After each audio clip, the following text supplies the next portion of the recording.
On the flight deck, listeners are manning up for the podcast launch. It's time for all unnecessary shows to clear the airwaves. You're listening to the Hangar Bay, a podcast dedicated to the latest military flight simulation and hardware news. From developers to the community and everything in between, the Hangar Bay will get you squared away. Welcome down to the Hangar Bay, your source for the latest news that every military flight simulation pilot can use. Today is Sunday, April 21st, 2024. I'm your host, Sumanji, and thank you for joining me for another episode of the Hangar Bay. I hope each and every one of you have had a wonderful week in the virtual skies. If you're new to the show or a regular listener, just a reminder before we get started that you can always follow along with this week's show notes on the hangarbaypod.com or watch me scroll through them in the video version of this show, which is hosted on YouTube or on Spotify. With that out of the way, let's get things started like we do every week with the flyby. The flyby is where we aim to cover the highlights from this week's news in 60 seconds or less.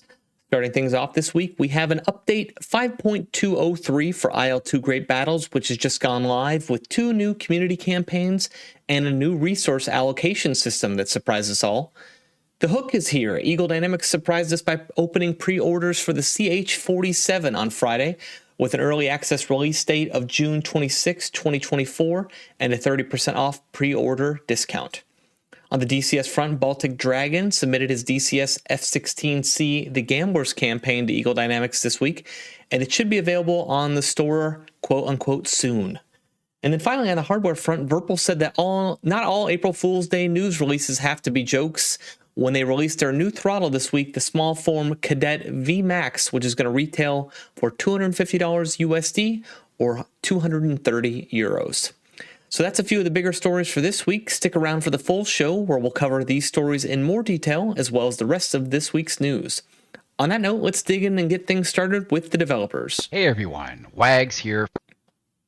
So starting things off like we do generally each week, we'll go in chronological order, starting things off on the World War II side of the house with IL-2 Great Battles. As I mentioned in the flyby update, 5.203 is now live. It just went live on Tuesday, and we covered this in more detail 2 weeks ago on episode 10, or maybe it's 3 weeks ago now. It's been a while. But if you didn't catch that show, this update is going to include expansion of the mission types available in the scenario generator in career mode for IL-2. So if you're a big fan of those, you'll get a couple new things to play with. As I mentioned in the flyby, there will also be 2 new community campaigns available now in game. The first is the flies the BF-109G6 in late 1943, and the other takes advantage of the P-47D and has you flying in late 1944.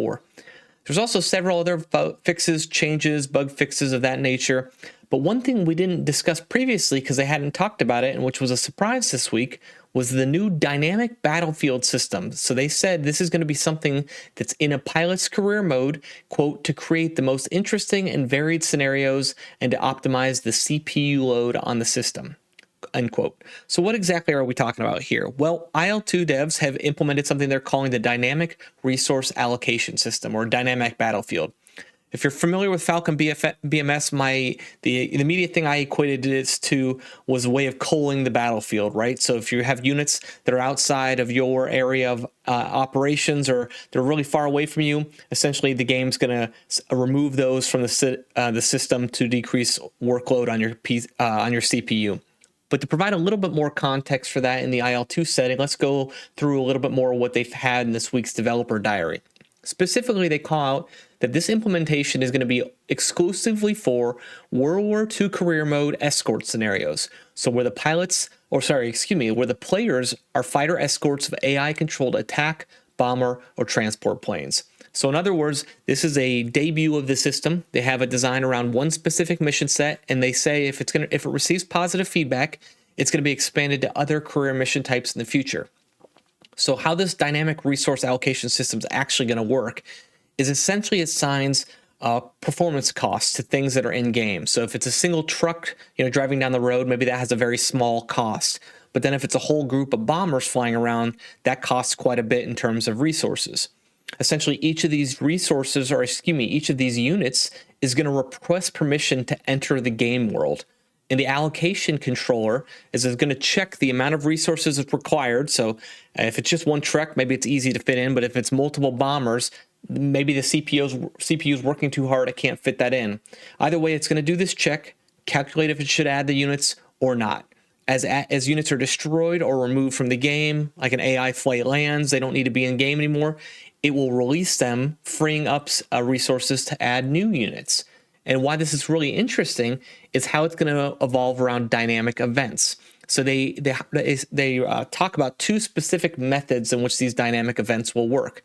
So the first one relates directly to what we just talked about, which is bomber escort of AI-controlled aircraft. So they are implementing a system called early warning posts. So these are essentially like observation posts that'll be out near the front lines. So when you and your AI compadres are flying across the front there, these observation posts will now be able to summon enemy interceptors.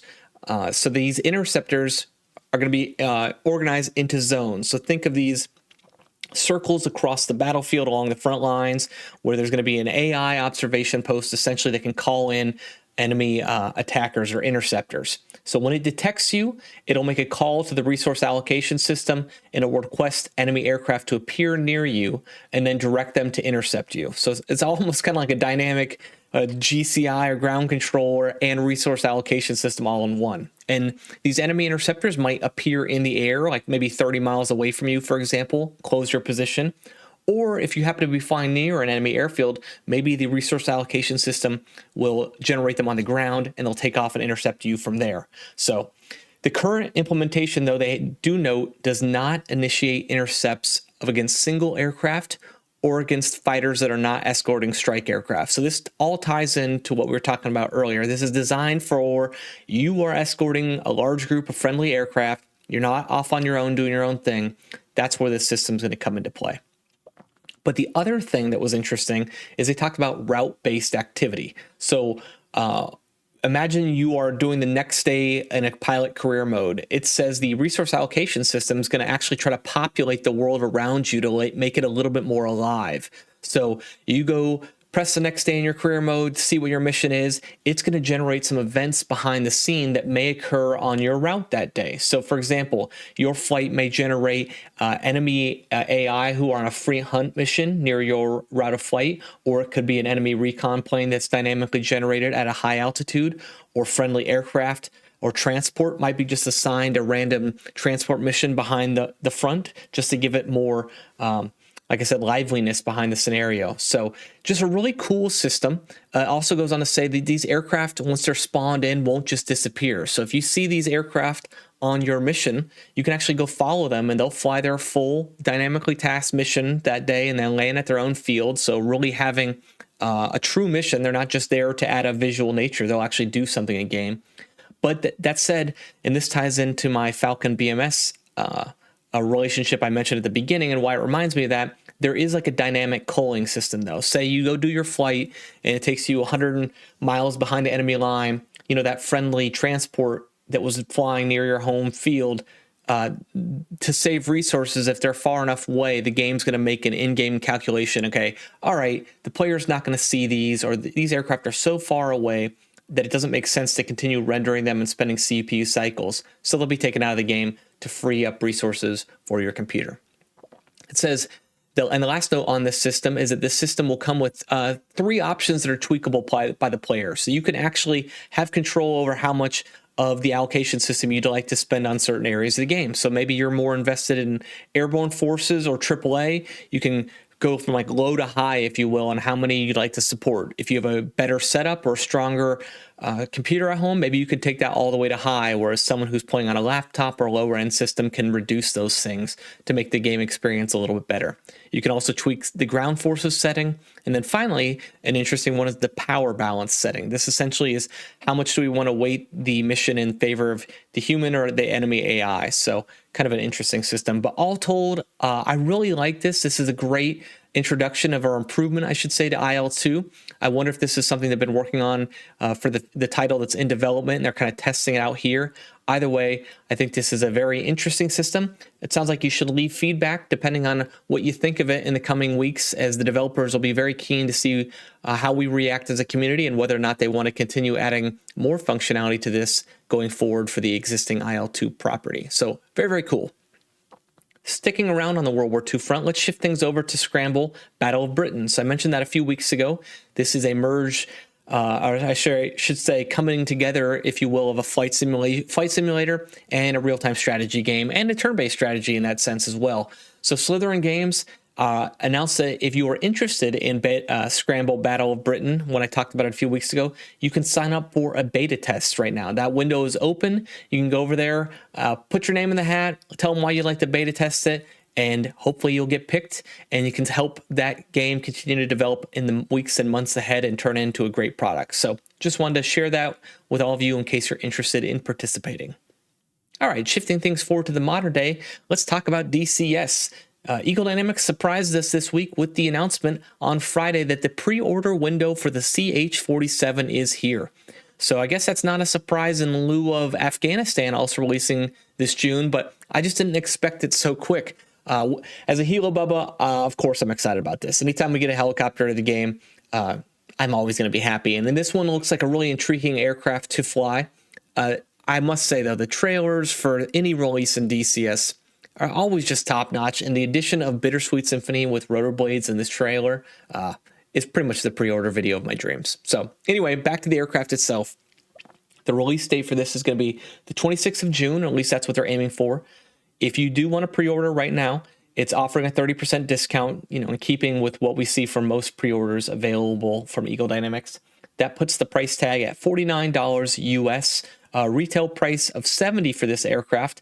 I thought they might actually aim a little lower, given that, the previous pricing history of like the KA-50 and the Mi-24. That's about, although I guess I should say that's about the same price as the KA-50 and Mi-24. What I meant to say is it's about $20 more than the Mi-8 and UH-1, the Huey. I guess those are older aircraft, though, with the KA-50 and Mi-24 releasing recently. So I guess it's consistent in terms of that. So $70, if this is something you're interested in, obviously pre-order probably makes sense financially. That said, I was a little surprised that they didn't actually release a full set of features. Others have pointed out in the community that's consistent with what they've done with the F-16 and F-18. And in terms of this particular aircraft, I don't know if there's a ton of features that they're really going to take me by surprise in terms of I'm going to be shocked about what's implemented or what is not implemented. That said, the video itself looks great. The cockpit, internal, external modeling look fantastic. I do wonder if possibly they're waiting on releasing the feature set to potentially talk about some of the AI ground features they're hoping to implement before Afghanistan goes live. There's been a lot of comments by developers in the YouTube page comments. Big Nui is over there replying to a lot of things, and they've been active on their Discord as well. So perhaps we'll see some comment. I should say that I know they've been spending a lot of emphasis on talking about they want to make some changes to that ground element of the game, and I think a lot of users realize that the current state of helicopters needs a lot of AI assistance on that front, so you don't have these AI units with the perfect aiming to shoot you down the minute you get in weapons range. I don't know. Either way, this is still an aircraft I'd like to fly. I like logistics, so even a non-combat aircraft like this, I know it has door guns and things of that nature. I think it still could be a fun addition to the game. Be curious if you're planning to pre-order. I will. Haven't yet. I do plan to before it goes live, and I do look forward to flying it on the Afghanistan map. So I have the link to the pre-order in the show notes. If you're interested, you can also find it on the DCS website at digitalcombatsimulator.com on their news page, or just go directly to the shop and you'll find it there. On a final note, though, I did mention I was perusing the comments on the YouTube pre-order video. One did stand out for me, though, and you eagle-eyed viewers might have noticed something similar. Someone asked the question, why does the German border appear during the Cold War? So about the 55 seconds into this pre-purchase video, it looks like there is something very similar, or very reminiscent, I should say, of the border between East and West Germany in the video. And some eagle-eyed viewer pointed that out. And then Nine Lines said, quote, why indeed? Why indeed? So, if you cast your mind back to the interview with Wags last week when he was talking with Casmo, he mentioned there are several maps in development right now, one of which would be of great interest to a lot of fans of the community. And I wonder if that could be what they're hinting at here. Could we be talking about a Fulda Gap map, a Cold War map? Kola is the biggest map on my priority list, but if we could get something between East and West Germany Cold War setting, that would easily vault to the top of my list. So something to keep an eye on. I got a screenshot of that comment on the show notes if you're interested in seeing exactly what I'm talking about, but a nice little tease from the Eagle Dynamics community team there. All right, staying in the DCS world, I mentioned in the upfront there that the Gamblers F-16C campaign by Baltic Dragon should be coming our way soon. Baltic Dragon announced that the Gamblers campaign, which he's developing for the F-16C on the Syria map, which was a joint project with John Waters, who's the host of the Afterburn podcast and a former Viper demo pilot who flew with the 77th Fighter Squadron. They're going to be putting together a 13 mission campaign, which is going to cover air-to-ground, close air support, escort, and air-to-air missions. In typical Baltic Dragon fashion, there's going to be custom briefings, kneeboard pages, thousands of lines of voiceovers and triggers. All of this will put you in the seat of an F-16C pilot flying over Syria in roughly the 2014 to 2015 timeframe. I'm a big fan of Baltic Dragon's campaigns. He always makes great stuff. So if this is the interest of you, keep an eye out. It should be another great addition to the game, and specifically for the Viper pilots out there. All right, sticking with DCS, we had a 2-minute video from the Polychop crew who brought us an intriguing and beautiful footage of the in-development OH-58D Kiowa. So, or is it Kiowa? I never remember, so apologies for you Polychop and OH-58 fans out there if I keep butchering that. That said, you can find this video on their YouTube page, which is at Polychop Official, but I got it linked in the show notes. It's just the again, reminiscent of the CH-47, the level of detail on some of these aircraft we're getting looks fantastic. This is another one, though, where I'm wondering, okay, we're getting a little hype video coming up. Are we potentially going to see this released with the Afghanistan map as well? I mean, we're talking some serious releases coming up here in the next few months if this is looking like it might go live. So also want to note, I found this on the Polychop Discord this week. They're planning to host an Ask the Dev stream on their own Discord, which will be on the 27th of April at 1900 Zulu. So UTC, for those of you like UTC 0, I guess. For those of you over in the UK, you'll get this at 7 o'clock at night. And then for those of us on the East Coast here in the US, I think that put us around 2 p.m., so a little bit in the afternoon. Either way, I'll recap anything that gets discussed next weekend's show most likely. So if you can't make it live, I'll be sure to have you covered here on the show. And then finally, since it just seems to be a week of teasing new content for DCS, Orbx was not to be outdone with a tease of my much anticipated Kola map. That's right, they put a video up on their YouTube page, which is at Orbx Official, and Orbx is spelled ORBX. They said in the comments for this video, get ready because the long-awaited DCS Kola map is on the brink of release, promising a heart-pounding experience covering northern Norway, Sweden, Finland, Murmansk, and parts of the Barents Sea and Norwegian Sea. The countdown is on, and we're inching closer to the big reveal. Also, interestingly enough, in this video, they had Morse code playing in the background, and some quick listeners were able to translate that, and it spelled out coming soon. So for those of you who haven't been following this map and don't understand why I'd be so hyped about a map in Scandinavia, besides the fact that we could get trees. Oh, yes, lots of trees and green. Yes, no more desert. The Kola map's going to cover about 550,000 square kilometers of the northern Scandinavian area. For context, Syria is about 450,000 square kilometers right now, and the detailed portion of the Sinai map is about 490,000 square kilometers. So this is going to be on par with those two maps, a little bit bigger, and a little bit bigger as well than the southwest part of Afghanistan. So we're looking at a pretty reasonably large map.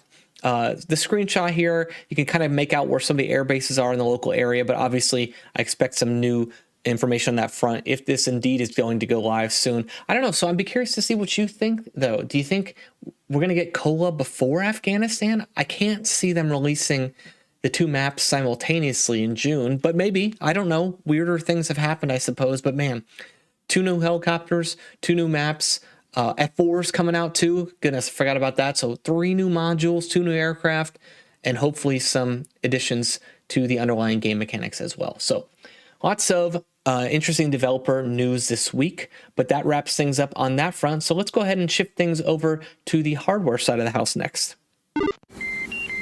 Flight controls. Flight controls. So if you can move it, toggle it, push it, or rotate it, hardware news is where we're going to talk about it. And the biggest news this week on the hardware front is from our friends over at Virpil. So Virpil announced that April Fool's is no more. So a little over a year ago, if you hadn't followed, they published an April Fool's joke, which was essentially a very small version of their throttle. And what I mean by small is it was essentially just the grip itself. So they had the flap lever and then the throttle grip with the detent system and the buttons, or if you will, the hat switches and the buttons and the axes on the throttle grip, but none of the surrounding buttons or switches on the base plate itself. So a condensed version, if you will. Well, a lot of people, including myself, were like, wow, if you actually release that Virpil, I'd be interested in that. If you're a VR user, maybe you don't want all the extra switches and toggles on it. Or if you are a Simpit builder, maybe you just want the throttle itself, a smaller form factor thing to drop in your setup. Well, Virpil heard the response. A year later, here we have the product release. So as I mentioned, and you can see in the pictures here in the show notes, it's very compact in nature. So you've just got the main flap lever, which is the same flap lever you're looking at on the CM3 throttle. So that's coming with you. And then it's the throttle grip. And it is a little slimmed down in terms of how many hats you have on it, which some people I've heard feel that there's way too much going on the Virpil CM3 and it's a little overwhelming. So this might be appealing to you if you're one of those people who's been on the fence about too many places for your thumb to go or whatnot. But what's also interesting is there are not the detent levers on the backside of the throttle. So it looks like this version will be a push-through variant of the detents, which I think is kind of an interesting addition. And then finally, the tensioner is available right on the top. So if you've had problems with your Virpil throttle of accessing the tension, you want to make it a little tighter, a little looser, and you've found that to be hard to access, well, Virpil heard that and it's available right on the top. So all in all, what are you getting with this throttle? Well, for your right thumb, you'll have 2 4-way hat switches, an analog mini stick plus a push. So if you're someone who prefers your analog switch to be under your index finger or your middle finger, a la the F15E from WinWing, this is going to be much more this is going to be in line with what VKB is doing with the Stex or the F16 throttle, where that access is going to be underneath your thumb. So something to keep an eye out for there if that is or is not of interest to you. Your thumb will also have access to 2 regular push buttons and then 1 axis dial with a push. Your index finger will have a 4-way hat. Your middle finger will have a single button, and then your pinky will also have access to a button there over on the side, as well as an axis dial with a push. So I think the current version on that left-hand side has a rotary encoder, I believe, so the axis will be a new addition. Pricing, how much are we talking about? Well, the pricing here is going to be 230 euros or $250 US, which is a significant step down, I believe, from the CM3, which is currently retailing for about $100 or 100 euros more than that. So significantly cheaper. Now, keep in mind, you don't have any of the extra switches and buttons on the base plate, but maybe that's not of interest to you. And this cheaper entry point is a good way to get started with a Virpil product. That said, they are offering a pre-order discount. So if you jump on right now, you'll save about 13%, which brings the total down to 200 euros or $218 US. The first batch of these throttles is scheduled to start shipping in about 8 weeks, and the pre-order discount will be limited depending on how many people pre-order. So if you're interested in snagging that discount, I would jump on the deal today. I got links in the show notes for you. You can also find them at virpil-controls.us.com, or the variation depending on where you are, such as virpil-controls.eu or virpil-controls.co.uk. So kudos to you, Virpil. I appreciate you coming through, turning what was originally a joke into a real-life product, because I actually think it's going to be a fantastic piece of hardware for the community. Okay, so now let's transition to the portion of the show where we highlight the work of people just like you, the community. Really not track it, what they're doing exactly. So from campaigns and mods to servers, software, and everything in between, we're covering the latest goings on of the community. And kicking things off this week, we have JP from JP's Tech with a hardware review. So I thought what was interesting about this is JP, who I'm a fan of. I've subscribed to him on YouTube. You can find him at JP's Tech Reviews. He's done over 100 videos. Actually, I think it's over 150 on his channel, covering everything from WinWing, Virpil, Thrustmaster, you name it, or any other PC-related hardware. This one is all about which F-16 throttle should you get? Which one's better? So in his mind, he's comparing the Windwing versus the Thrustmaster Viper TQS throttle. And as someone who owns both of these throttles, this is something I've been thinking about doing for a while. So it's great to see JP thinking that's a good idea too, and putting this out for the community. So he's got both throttles side by side in his possession, and he walks you through the major differences and then gives you feedback on which he thinks is the better choice depending on what your setup is and what his experience has been with those throttles. So I know he always puts hardware through its paces, so go over, give him a check out. I got the link to the video in the show notes. And if that is a piece of equipment you've been interested in, or you've been eyeballing what F-16 throttle you want, JP's got you covered. So thanks, JP, for the great video and all the other quality content that you put out each and every week. Shifting things over to the IL-2 front, getting a little away from hardware. Shout out to Shamrock from the Stormbirds.blog. We've featured him many a time on the show, and what I wanted to feature this week was a really cool interview he did with Jägermeister.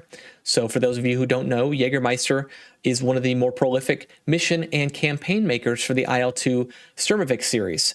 In fact, he mentioned in this interview that he's created well over 100 scenarios and campaigns, which is pretty amazing when you think about how much time and effort that must have taken. So you can find the link to this on the show notes, but that is Stormbirds.blog. So if you plug that into your web browser, it'll take you over there to Shamrock's article, or an interview, I should say, with Jägermeister and all the other great content that he's put together.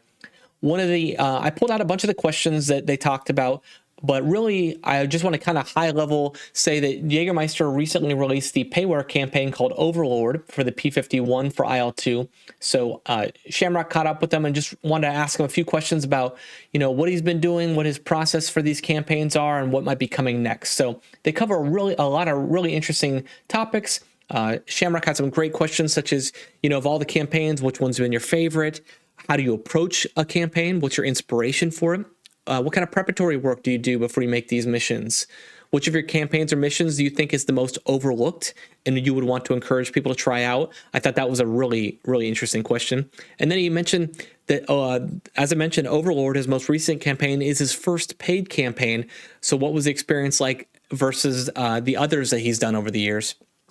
And then how has his approach to campaign development changed over the years? A fun tidbit I did pull out. I'll save most of it for the article. Go over and check it out on Shamrock's page there. But he did say, Overlord did say, Jägermeister said that Overlord must be reasonably popular within the community, as he's been given the green light to keep producing scripted campaigns for great battles for the foreseeable future. So that's a wonderful thing to see. Jägermeister, thanks for all you've done for the IL-2 community from a mission scenario standpoint, and Shamrock, thank you for all the work you've done, not only for IL-2 coverage, but for your continuing coverage of all flight sims on your blog. Again, that's Stormbirds.blog. And on that note, once you go over there, check out this article with interview with Jägermeister. Also be sure to check out the latest journal from Shamrock's latest flight on the Combat Box server. So every now and then he does these flight journals just to give you a brief glimpse into what his experience was like flying a new campaign, flying on a multiplayer server. I always kind of enjoy living vicariously through Shamrock on weeks where maybe I've been busy with the real world and haven't had a chance to fly. He does such a great job showing off his screenshots and summarizing his adventures. So go ahead, check it out. I'll probably be promoting his blog well into the future, but I thought that was a piece of content you might enjoy this week. Shifting things over to the DCS front here in the community section, have an update on the Pretense Dynamic campaign. So this is a campaign or a dynamic mission generator that I haven't featured on the show yet, and I regret to bring it to you under these circumstances because it's something I've been meaning to talk about for a while, but unfortunately, this piece of addition to the game, dynamic campaign generator, if you will, is no longer under development. So DZSEK, so DZSEK on his GitHub page posted that Pretense is no longer being developed or supported. He said, due to the state of the game, its pace of development, and based on his opinion of Eagle Dynamics' conduct, it's killed his interest in developing this mission set any further. So you just want to thank everyone who has supported him. So in lieu of that, I still think this is a fantastic option for those of you out there who are looking for some new ways of enjoying dynamic content. It's sad to see that it will not be being developed into the near future at any point. Hopefully that's something maybe he'd consider open sourcing to the community. Either way, I did want to recognize his legacy and all the hard work he's done for the DCS community with Pretense, and I think it was previously the Foothold campaign that he had generated, by giving a special call out to it and linking to where you can find the mission set on his on his GitHub page and on the DCS user files page. So if you're not familiar with Pretense, there's one version for the Caucasus map and two for Syria. You can either fly the modern version or the Cold War version on the Syria map. And Pretense is actually his second attempt at a dynamic campaign for DCS. As I mentioned, I think the first one was Foothold. So this is a little different from things I've mentioned on the show, such as DCS Liberation or DCS Retribution, in that everything is actually run from within game. So it's essentially you just fire up a mission and it takes over everything from there, and you can handle all of the changes you want or make everything happen in game. So this is designed for single player or small group of friends, although I think there are several multiplayer users that run this. But I want to give a shout out to the user Stall2K on Reddit, who had a great summary of what Pretense offers. He said, Liberation is arguably more suited to realistic stories where you have to think, plan, and execute. A lot of pre-flight planning, design the missions, go from there. Pretense is more like an extended game of Battlefield. There are zones, some RTS elements, but the battle feels alive around you, and after you play for a few hours and start to understand the game, the more fun it gets.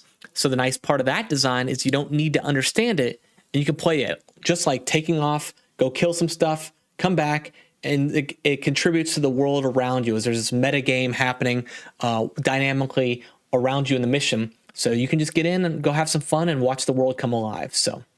And that's essentially what DZSec was trying to get at here. He said he wanted the focus to be on you, the player. You're a mercenary pilot in the middle of this war unfolding all around you. Your job is to choose from the available missions and complete them while earning experience and climbing through the ranks. So I highlight a bunch of the features in the show notes, but if this sounds like something you're interested in, you can get all of this and more over on the GitHub page, find out on the DCS user page, or the user file page, excuse me. Again, this is not the context I really wanted to bring this mission generator to you in, but that said, thank you for all the great work you did for the community.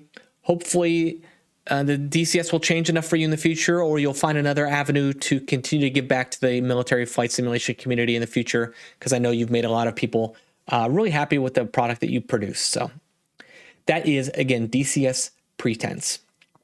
On the DCS front, I also want to give a shout out to another community content creator. This week we got Space Game over on his YouTube page, which is at Space Game. He is the creator of 3-minute DCS tutorials. So he calls his whole series DCS in 3 or less, which I enjoyed because it's pretty catchy. And these are all quick tutorials to get you up to speed with whatever DCS aircraft you're interested in. So he has tutorials on the F-15E, the Viggen, the Hornet, the Harrier, the A-10C, the F-16C, the Ka-50. So he's got lots of aircraft tutorials, over 40 videos in total.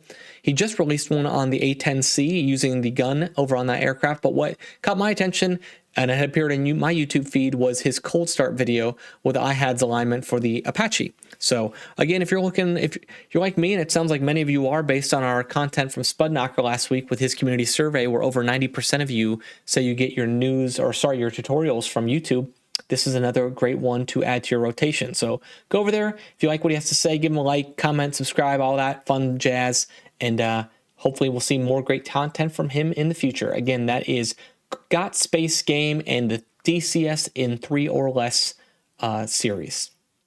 Okay, keeping things within DCS, I want to bring to you another in-game mission generator, and that's the DCS Rotor Ops. So we've had so much helicopter content this week up front with the addition of the CH-47 and the Kiowa coming soon to the DCS. So I wanted to give a special shout out for those of you who like flying helicopters or maybe looking for some more fun things to do in game. And that's where something called Rotor Ops comes in. So Rotor Ops is a mission generator, which we like to feature heavily on the show.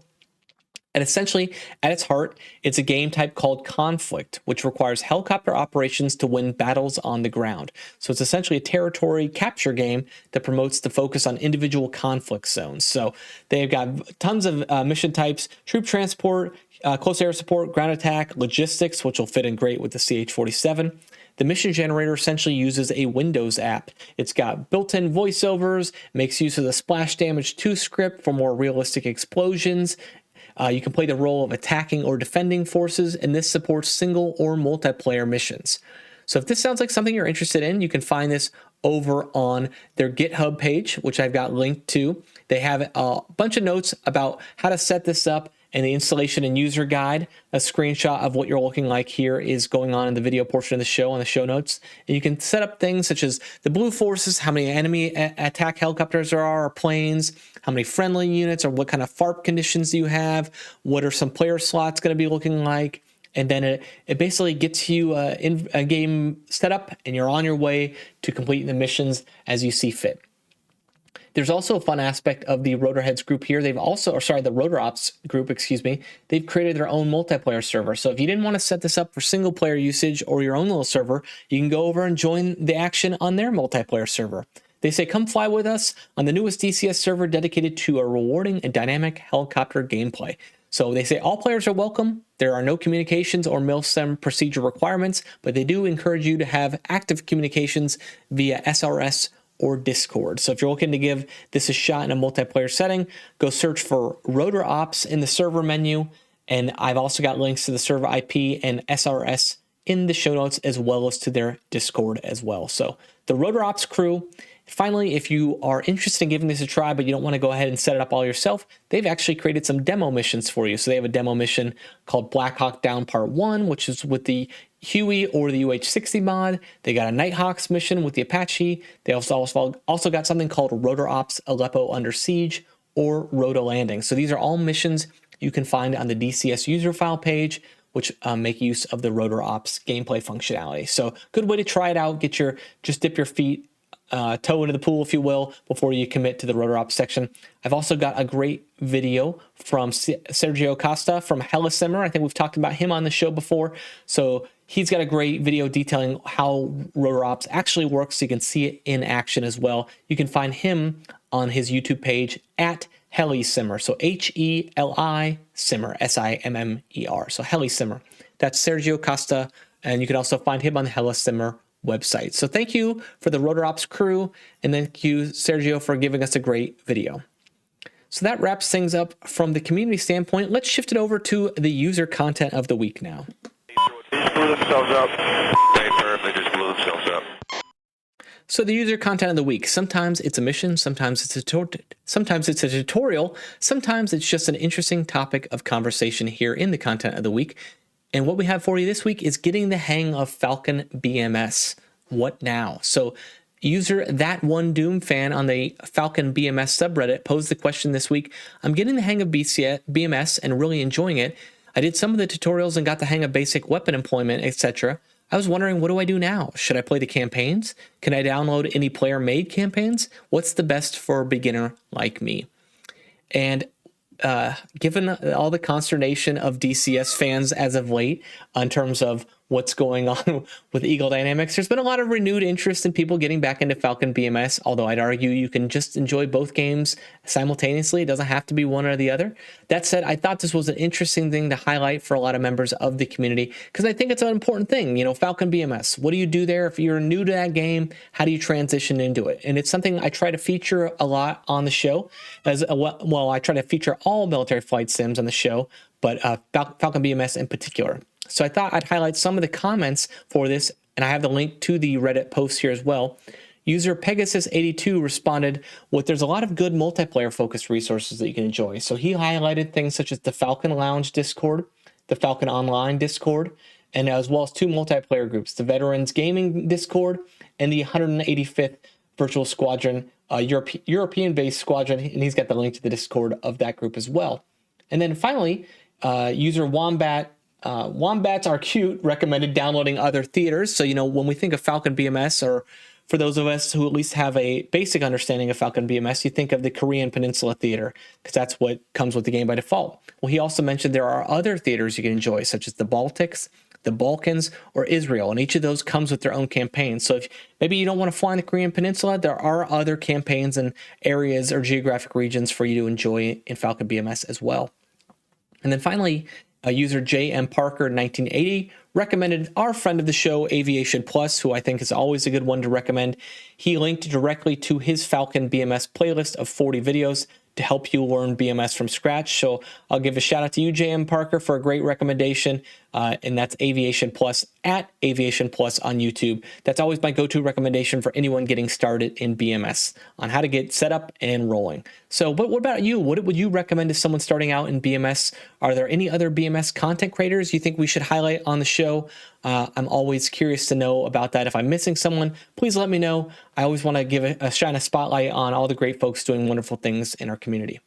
That said, on that final related BMS and community note, I did want to give a quick shout out to the Falcon BMS focused podcast called The Tactical Frequency. So in case those of you who aren't, or in case you didn't know, or those of you who aren't aware, this is a great podcast put on by the host, Bible Klinger. It's a show focused exclusively on a variety of topics around Falcon BMS. So he's got 15 episodes of really well-produced material. Probably puts my show to shame, actually, in that front. He's got a great voice for radio, too, so it works out really nicely. So he does these episodes focus on like a particular topic. So he might have a show one week focused on multiplayer fundamentals, but then he might come back next week with a show focused on a topic like flying a red aircraft in BMS. You know, he covers the gamut of things related to Falcon BMS. Unfortunately, the show's been on a little bit of a hiatus right now since November, but as he's working through some real life things. But he did communicate on his Discord page that he does plan to return to the show in the near future. And I do hope that's the case. We've been missing the show. Looking forward to hearing you back on the virtual airwaves soon, Bible Klinger. So I put a link to this show. This is just the iHeart.com podcast page. You can find this show wherever you get your podcasts. But if you want to see what he's got and what the topics are, you can go there directly. Again, that's 15 episodes so far. So lots to catch up on that front. And thankfully, a lot of his content is timeless in the sense that it's based around subject material that really isn't going to atrophy or age poorly. So it's something you could still jump into now and you'd really enjoy the content that he's discussing. You can also find him on the Discord page, which I've linked to as well.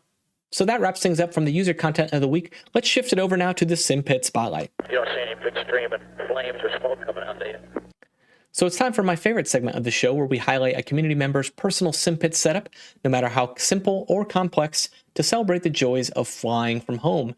And this week, I want to give a shout out to user Tinkerdeck on the HOTAS subreddit, who has a F-16 inspired setup for us. So I've linked to his post over on the HOTAS subreddit, and I got some pictures here as well. But it's just a really great setup for someone who's getting started and focused on kind of one aircraft. Now, granted, his setup would work for multiple aircrafts by all means, but it's just really nice, holistic setup for an F-16 pilot. So he's got, from a HOTAS perspective, the VKB XO NXT Premium SCG grip. So he's flying the VKB stick on his right. He's got the Thrustmaster TQS F-16 throttle on his left there.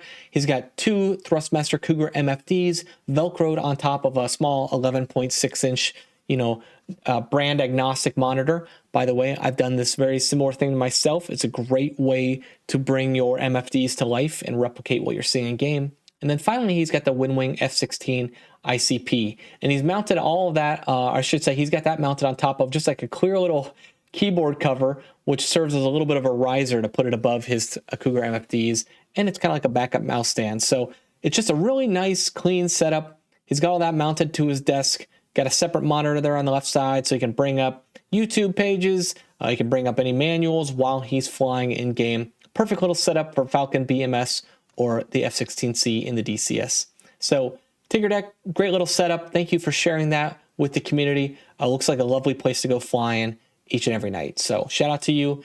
And if you've got a setup you'd like to share, or if you have any listener feedback for us, you can always reach out to us at feedback at thehangarbaypod.com, or you can contact us via social media at the Hangar Bay Pod on Twitter or Instagram. If there's any news, community content, or Simpit setup that you would like to see covered, just let me know. I'm always looking to feature new members of the community or those who've been around for a while that maybe I haven't talked about, who are doing great things to make this community a better place each and every week. In the end, I just want to shine a light on the great things going on, and you can always help me do that. So reach out and let me know if you got something you'd like me to talk about. That said, that concludes another episode of the Hangar Bay. Thank you so much for listening to this week's episode. We'll be back next weekend, as we always do around here, to get you squared away with the latest military flight simulation and hardware news. But until then, think about what you put out into the community and make it a better place. Fly safe, everyone. Roger that. Let's go down low, out the deck. Unload 500 knots. Let's get out of here. The missile knows where it is at all times. Oh, I'm sorry. What I meant to say is that you can find the video show on YouTube or on Spotify at the Hangar Bay Pod. The audio show is available on all major podcast providers.